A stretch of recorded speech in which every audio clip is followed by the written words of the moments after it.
கடலில் வாழும் ஒரு குட்டி மீனுக்கு நீரை பார்க்க வேண்டும் என்று ஆசை. அம்மா, நான் வாழ தண்ணீர் மிக அவசியம் என்று சொல்கிறாய். அந்த தண்ணீர் எங்கே இருக்கிறது, எனக்கு காட்டு என கேட்டது. உடனே தாய் மீன் இதுதான் தண்ணீர் என்று தண்ணீரை காட்டியது.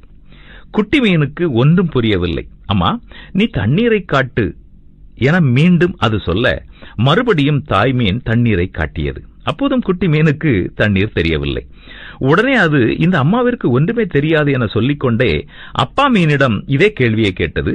அப்பாவும் அதே மாதிரி தண்ணீரை காட்ட அப்பாவிற்கு ஒன்றும் தெரியாது என தீர்மானித்து விட்டது. பிறகு உறவினர்களிடம் போய் இதே கேள்வியை கேட்டது. எல்லோரும் ஒரே பதிலையே சொல்ல திருப்தி அடையாத மீன் யாருக்குமே ஒன்றும் தெரியாது என்று தீர்மானித்தது. இறுதியில் உருவத்தில் பெரிய திமிங்கலத்திடம் வந்து தண்ணீரை காட்ட சொன்னது. உடனே திமிங்கலம் குட்டி மீனை தன்னுடைய முதுகில் ஏறச் சொன்னது. குட்டி மீனும் முதுகில் ஏறியது. கரை நோக்கி சென்ற திமிங்கலம் குட்டி மீனை கரையில் தள்ளியது. குட்டி மீன் தண்ணீர் இல்லாமல் துடிதுடித்து உயிருக்கு போராடியது. அப்போது திமிங்கலம் இதுதான் தண்ணீர் என்று தண்ணீரை காட்டி மீண்டும் குட்டி மீனை தண்ணீரில் விட்டது. அப்போதுதான் குட்டி மீனுக்கு தண்ணீர் தண்ணீராக தெரிந்தது.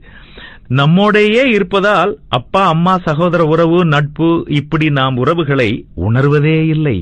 அவர்கள் பிரிந்த பின்பு புரிந்து கொள்வதில் பலனில்லை.